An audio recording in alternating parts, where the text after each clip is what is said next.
ఆ రోజు ఉదయం సుమారు 9:30 బెంగళూరులోని ఒక పెద్ద ఆఫీస్ ఎదుట లగ్జరీ కార్ల శ్రేణి నిలిచింది. కార్ల డోర్స్ తెరుచుకున్న వెంటనే అందరూ దిగటం ప్రారంభించారు. ప్రతి ఒక్కరి ముఖంలో వేగంగా ముందుకు వెళ్లి విజయం సాధించాలి అనే తీరని కోరిక స్పష్టంగా కనిపిస్తోంది. అలాంటి గుంపులో ఒక యువకుడు చాలా శాంతంగా అడుగులు వేస్తూ ఆఫీస్ మెయిన్ గేట్ వైపు నడుస్తున్నాడు. అతని భుజంపై ఒక పాత బ్యాగ్ వేలాడుతుంది. దుస్తులు కొద్దిగా నలిగిపోయి మరియు షూస్ పాడైపోయినట్లు ఉన్నాయి. అతని పేరు రాహుల్. ఎవరూ అతని వైపు దృష్టి పెట్టలేదు.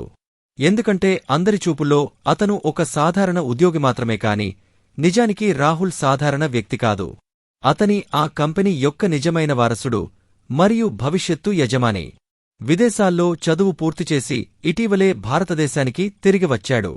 ఒక పెద్ద కంపెనీలో ఇంటర్న్షిప్ కూడా పూర్తి చేశాడు. అయితే రాహుల్ తన గుర్తింపును దాచాలని నిర్ణయించుకున్నాడు. ఎందుకంటే అతనికి తెలుసు, కంపెనీ బాధ్యతలు స్వీకరించాలంటే ముందుగా అక్కడ పనిచేసేవారి స్వభావం తెలుసుకోవాలి.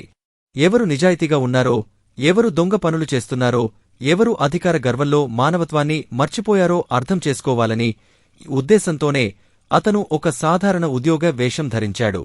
చేతిలో చీపురు పట్టుకుని పాత దుస్తుల్లో ఆఫీస్లోకి ప్రవేశించాడు. అతను గేటు దాటగానే వేగంగా అడుగులు వినిపించాయి. ఒక మహిళ హై హీల్స్ ధరించి ఫోన్లో మాట్లాడుతూ అతని వైపు వస్తుంది. ఆమె పేరు ప్రీతి. కంపెనీ అసిస్టెంట్ మేనేజర్కైన స్వభావం కలిగిన ఆమె తన కింద ఉన్న ఉద్యోగులపై కైనంగా ఉంటుందని ప్రసిద్ధి. రాహుల్ని చూసిన ప్రీతి చిరాగ్గా అతన్నిపై నుండి కింది వరకు పరిశీలించి కైన స్వరంతో, ఇక్కడెందుకు నిలబడ్డావు? వెంటనే అన్ని శుభ్రం చెయ్యి, ఇది నువ్వు నిలిచే ప్లేస్ కాదు అని అంది. రాహుల్ తలవంచుకుని మౌనంగా చీపురు ఎత్తి మూలకు వెళ్లి పనిలో నిమగ్నమయ్యాడు. అవమానాన్ని భరించడం సులభం కాదు కాని అతనికి తెలుసు, ఇది కేవలం ఆట కాదు, ఒక పెద్ద పరీక్ష. ఇందులో విజయం అతనికి అత్యంత అవసరం. ప్రీతి వెళ్లే ముందు వ్యంగ్యంగా మాట్లాడుతూ, అవును, ఇక్కడ పాత పరిశుభ్రత ఉద్యోగిలా నువ్వు కూడా ఆలస్యం చేయవద్దు అని చెప్పింది. లేకపోతే ఎక్కువ కాలం నిలవలేవు అని వార్నింగ్ కూడా ఇచ్చింది. దీంతో చుట్టుపక్కన ఉద్యోగులు నవ్వారు. మరికొందరు ఫైల్స్లో ముఖం దాచుకున్నారు. ఎవరూ ఊహించలేదు, వారు సాధారణ పరిశుభ్రత ఉద్యోగ అనుకున్న ఆ వ్యక్తి రేపు వారి అదృష్టాన్ని నిర్ణయిస్తాడని. రాహుల్ చీపురు నేలపై రాస్తూ మనసులో ప్రతిజ్ఞ చేసుకున్నాడు, అన్నీ పరిశీలిస్తాను, అన్ని భరిస్తాను, సరైన సమయానికి నిజాన్ని బయట పెడతాను అని అనుకున్నాడు. ఇంతలో లంచ్ టైం అయింది. కొంతమంది ఉద్యోగులు పగలుపడి నవ్వుతుండగా ఇంకొంతమంది కాఫీ కప్ చేతిలో పట్టుకుని చర్చలు చేస్తున్నారు. రాహుల్ మౌనంగా మూలలో పరిశుభ్రత పనిలో నిమగ్నమయ్యాడు. అతని కళ్ళు నేలపై ఉన్న చెవులు అన్ని వింటున్నాయి. ఒక్కసారిగా ఒక యువతి బలంగా నవ్వుతూ, చూడండి, కొత్త పరిశుభ్రత ఉద్యోగ పల్లెటూరి బైతుల కనిపిస్తున్నాడు.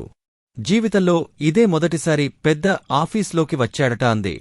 పక్కన కూర్చున్న మరొకరు వెంటనే, అవును, లిఫ్ట్ బట్ట నొక్కడం కూడా తెలియదేమో అన్నారు. మరో ఉద్యోగ మరింతగా అవమానిస్తూ, రేపు క్యాంటీన్లో మనతో భోజనమాత్రం అడగకూడదు అన్నాడు.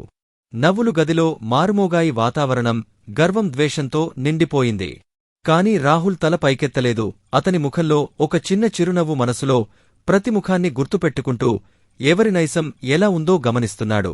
భోజనానంతరం అందరూ వెళ్లిపోయారు. రాహుల్ మాత్రం పనిలో కొనసాగాడు.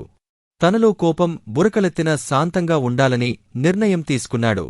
భావోద్వేగానికి లోనైతే అతని యోజన విఫలం అవుతుందని అతనికి తెలుసు.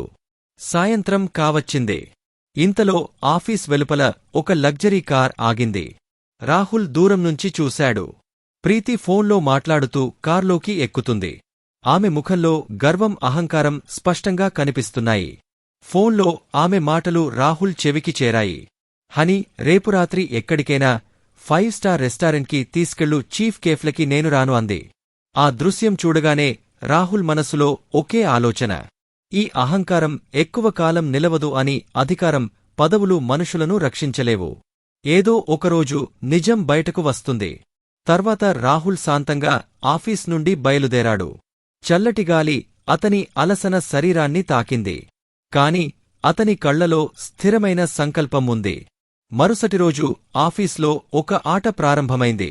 ప్రతి అబద్ధం, ప్రతి అహంకారం, ప్రతి అన్యాయం ఎప్పటికైనా బయట పెట్టాల్సిందే. అప్పటికి ఫ్లోర్ ఇంకా తడిగా ఉంది. అప్పుడు ప్రీతి కైనంగా అడిగింది, ఇది నువ్వే క్లీన్ చేసవా? ఫ్లోర్ ఇంకా తడిగానే ఉంది. ఎవరైనా జారిపోతే నువ్వే బాధ్యత తీసుకుంటావా అని కసురుకుంది. రాహుల్ తలవంచుకొని మళ్లీ తుడిచాడు. చుట్టూ ఉన్న కొంతమంది ఉద్యోగులు పరస్పరంగా చూశారు. కొందరికి సానుభూతి ఉన్నా ఎవరూ మాట్లాడలేదు. ప్రీతి ఎదుట మాట్లాడటమే ప్రమాదంని అందరికీ తెలుసు. అదే రోజు రాహుల్ ఒక పాత పరిశుభ్రత ఉద్యోగ విజయ్ని కలిశాడు. విజయ్ చాలా సంవత్సరాలుగా ఆ కంపెనీలో పనిచేస్తున్నాడు. అతను సరళమైన నిబద్ధత గల వ్యక్తి. తక్కువగా మాట్లాడేవాడు కాని మనసు చాలా స్వచ్ఛంగా ఉండేది. కష్టపడి పని చేస్తాడు. ఎవరితో గొడవపడడు. కొందరు అతనిపై వ్యంగ్యంగా నవ్వినా విజయ్ ఎప్పుడూ మనసులో పెట్టుకోడు. రాహుల్ విజయ్లో ఒక ప్రత్యేకమైన వెలుగును చూశాడు. అతనితో పనిచేస్తూ ఇలా అడిగాడు. అన్నా, ఇక్కడ ఇంతకాలం నుండి పనిచేస్తూ ఇలాంటి అవమానాలు ఎదురైతే మనస్కు బాధగా అనిపించదా అని అడిగాడు. విజయ్ ఒక చిన్న నవ్వుతో, గౌరవం అనేది పైనుండి వస్తుంది. ఇవాళ నవ్వేవారు రేపు మర్చిపోతారు. మనం మన పని మనస్ఫూర్తిగా చేస్తే మనసు శాంతంగా ఉంటుంది అన్నాడు. ఆ మాటలు రాహుల్ హృదయాన్ని తాకాయి. అతను అనుకున్నాడు, ఈ మనిషి శారీరకంగా బలహీనంగా కనిపిస్తున్న నిజానికి అత్యంత బలవంతుడు అని అనుకున్నాడు. భోజన సమయంలో విజయ్ తరచుగా రొట్టెలను అందరికీ పంచేవాడు.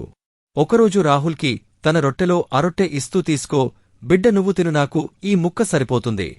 నువ్వు యువకుడివి, నీకు శక్తి అవసరం అని చెప్పాడు. రాహుల్ కళ్లల్లో నీళ్లు తిరిగాయి. అతను మనసులో ఆలోచిస్తూ కంపెనీలో ఎవరికైనా న్యాయం జరగాలంటే అది విజయ్ లాంటి మనిషికే అనుకున్నాడు. అతను తనలో తనే వాగ్దానం చేసుకున్నాడు. ఒకరోజు విజయ్ మాత్రమే కాదు, ఇక్కడ ఏళ్లుగా అవమానాన్ని ఎదుర్కొంటున్న ప్రతి వ్యక్తికి న్యాయం చేస్తానని, కాని ఇప్పుడే సమయం కాదు, ఇంకా సహనం అవసరం అని మనసులో అనుకున్నాడు. రోజులు గడిచాయి. రాహుల్ అన్నీ గమనిస్తున్నాడు. ఒకరోజు మధ్యాహ్నం ఒక వార్త వ్యాపించింది. కంపెనీ కోఆపరేటివ్ సొసైటీ రూమ్ నుండి కొన్ని డబ్బులు దొంగిలించబడ్డాయని ఆఫీస్లో హడావిడి మొదలైంది. కొందరు కాగితాల్లో పొరపాటై ఉండొచ్చు అన్నారు. ఇంకొంతమంది ఇది లోపలే ఉన్న ఉద్యోగ పని అన్నారు. అప్పుడే ప్రీతి హాల్లోకి వేగంగా వచ్చింది. చేతిలో పేపర్లు, ముఖం ఎరుపు, అందరి ముందు అరుస్తూ, మీకందరికీ తెలుసా ఎవరు డబ్బులు దొంగలించారో? కాని నాకు తెలుసు, అది ఎవరో కాదు, విజయ్ అని చెప్పింది. విజయ్ ఆశ్చర్యంతో, మేడం, నేనేమి చేయలేదు, కేవలం నేను అక్కడ నీళ్లు మాత్రమే పెట్టాను, డబ్బుల బాక్స్ని తాకలేదు అన్నాడు. కాని ప్రీతి వినలేదు. కైనంగా నోర్మయి, నీలాంటివాళ్లు కంపెనీ అవమానానికి కారణం, వెంటనే ఇతని ఉద్యోగం నుండి తొలగించండి అంది. చుట్టూ ఉన్నవారు నిశ్శబ్దంగా ఉన్నారు. ఎవరూ విజయ్కి మద్దతుగా మాట్లాడలేదు. వారందరికీ తెలుసు, ప్రీతికి ఉన్నతాధికారులతో బలమైన సంబంధముందని. హ్యూమన్ రిసోర్సెస్ విభాగానికి వెంటనే హెచ్చరిక వచ్చింది. విజయ్ తలవంచి బయటకు వెళ్లిపోయాడు. రాహుల్ దూరం నుండి ఈ దృశ్యం చూసి గుండె నొప్పితో బరువెక్కింది. విజయ్ నిర్దోషని అతనికి తెలుసు. రాత్రి ఆఫీస్ ఖాళీ అయిన తర్వాత రాహుల్ సెక్యూరిటీ రూంకి వెళ్లాడు. కంప్యూటర్ స్క్రీన్లో కెమెరా రికార్డింగ్ తెరిచాడు. అందులో స్పష్టంగా కనిపించింది. విజయ్ రూంలోకి వచ్చి నీటి టిన్నిని పెట్టి వెంటనే బయటకు వెళ్లిపోయాడు. డబ్బుల బాక్స్ని అసలు తాకలేదు. దాన్ని చూసి రాహుల్ ఊపిరి పీల్చుకున్నాడు. కాని అతని కోపం ఇంకా పెరిగింది. వీడియో కాపీ తీసుకున్నాడు. మనసులో ఇక ఈ అన్యాయం ఎక్కువ కాలం ఉండకూడదు అనుకున్నాడు. ఆ రాత్రి అతనికి కీలకం. ఇక ప్రేక్షకుడిగా ఉండలేక వ్యవస్థను మార్చే సమయం వచ్చిందని అతను నిర్ణయించుకున్నాడు. మరుసటి రోజు ఉదయం ఆఫీస్లో ఒక విచిత్రమైన నిశ్శబ్దం. ఒక పెద్ద సంఘటన జరగబోతుందని అందరికీ తెలుసు. ప్రధాన గేట్ వద్ద ఒక కార్ ఆగింది. అందులో నుండి మెరిసే సూట్ ధరించిన యువకుడు దిగాడు. అది రాహులేగాడ్లు. ఉద్యోగులు ఆశ్చర్యంతో చూశారు. ఒకప్పుడు సాధారణ పరిశుభ్రత ఉద్యోగిగా కనిపించిన ఈ వ్యక్తి ఇప్పుడు అధికారంతో నిండిన ఆ కాంతి. రాహుల్ శాంతంగా మీటింగ్ హాల్కి చేరాడు. పర్సనల్ అసిస్టెంట్ వెంట నడుస్తున్నాడు. మీటింగ్ హాల్లో అందరూ కూర్చున్నారు. ప్రీతి చిరునవ్వుతో రాహుల్ని స్వాగతించడానికి ముందుకు వచ్చింది. కాని అతన్ని గుర్తించలేదు. ఆమె ఆలోచించింది, ఈయన ఒక పెద్ద ఇన్వెస్టర్ అయి ఉండాలి అని మనసులో అనుకుంటూ, సర్, నా పేరు ప్రీతి, నేను అసిస్టెంట్ మేనేజర్ని, కంపెనీకి మీకు స్వాగతం అంది. రాహుల్ సున్నితంగా నవ్వుతూ, ధన్యవాదాలు ప్రీతి, కాని నీ పరిచయం అవసరం లేదు, నాకు అన్నీ తెలుసు అన్నాడు. ప్రీతి కంగారుపడి నిలిచిపోయింది. రాహుల్ పర్సనల్ అసిస్టెంట్ వైపు చూశాడు. మీటింగ్ ప్రారంభించండి అని ఆదేశించాడు. స్క్రీన్పై సీసీటీవీ ఫుటేజ్ ప్రదర్శించబడింది. విజయ్పై అబద్ధపు దొంగతన ఆరోపణ ఎలా వేసిందో అందరూ చూశారు. వీడియోలో స్పష్టంగా విజయ్ కేవలం నీళ్లు పెట్టి వెళ్లిపోవడం కనిపించింది. అంతేకాదు ఆ డబ్బు కూడా డెస్క్ లోపల బుక్ కింద ఇరుక్కుని ఉంది. అది క్లియర్గా చూడకుండా అతనిపై ఆరోపణ చేసింది. హాల్లో నిశ్శబ్దం నెలకొంది. రాహుల్ గంభీరంగా, నేను కొంతకాలంగా ఇక్కడ ఉన్నాను. సాధారణ వ్యక్తిగా కాదు, ఈ కంపెనీ భవిష్యత్తు యజమానిగా ఎవరు నిజాయితీ గలవారో తెలుసుకోవడానికి అన్నాడు. ప్రీతి ముఖం తెల్లబారిపోయింది. భయంతో మాట రాలేదు. రాహుల్ విజయ్ని పిలిపించాడు. విజయ్ సంకోచంతో హాల్లోకి వచ్చాడు. పాత దుస్తులు వినయంతో ఉన్న ముఖం. రాహుల్ అతని దగ్గరికి వెళ్లి చిరునవ్వుతో, అన్నా విజయ్, ఈరోజు నుండి మీరు కంపెనీ లాజిస్టిక్స్ కోఆర్డినేటర్. మీ నిజాయితీ కష్టానికి ఇది బహుమతి. నేను మిమ్మల్ని గౌరవిస్తున్నాను అన్నాడు. విజయ్ కళ్లల్లో కన్నీళ్లు, ఆనందం, కృతజ్ఞత అన్ని ముఖంలో ప్రతిబింబించాయి. తదుపరి రాహుల్ అందరికీ చెప్పాడు, మానవత్వం, నిజాయితీ లేని వారికి కంపెనీలో స్థానం లేదు. ఫలితంగా ప్రీతి కంపెనీ నుండి తొలగించబడింది. తర్వాత రాహుల్ ఆమెను వ్యక్తిగతంగా కలిశాడు. జీవితం ఎక్కడితో ముగియదు అన్నాడు. ఇంకా నీకు మారే అవకాశం ఉంది. అహంకారం తాత్కాలిక గౌరవాన్ని ఇస్తుంది, కాని చివరికి ప్రతిదీ తీసుకుని పోతుంది అని చెప్పి ఆమెకి ఒక కార్డు ఇస్తూ మా ట్రైనింగ్ ప్రోగ్రాం నడుస్తుంది. నువ్వు పాల్గొనవచ్చు. కొత్తగా జీవితాన్ని ప్రారంభించు అన్నాడు. ప్రీతి కన్నీరు పెట్టుకుంది. తన తప్పును గ్రహించి రాహుల్కి ధన్యవాదాలు చెప్పి వెళ్లిపోయింది. తర్వాత రోజు నుండి పరిస్థితులు పూర్తిగా మారిపోయాయి. ఉద్యోగులు ఇక భుజంతో భుజం కలిసి పనిచేయడం ప్రారంభించారు. మనిషి నిజమైన గుర్తింపు అతని పదవి, సంపద, దుస్తుల ద్వారా కాదు, అతని వ్యక్తిత్వం మరియు మానవత్వం ద్వారా తెలుసుకోవచ్చని అర్థం చేసుకున్నారు. ఎవరిని చిన్నగా భావించకూడదు.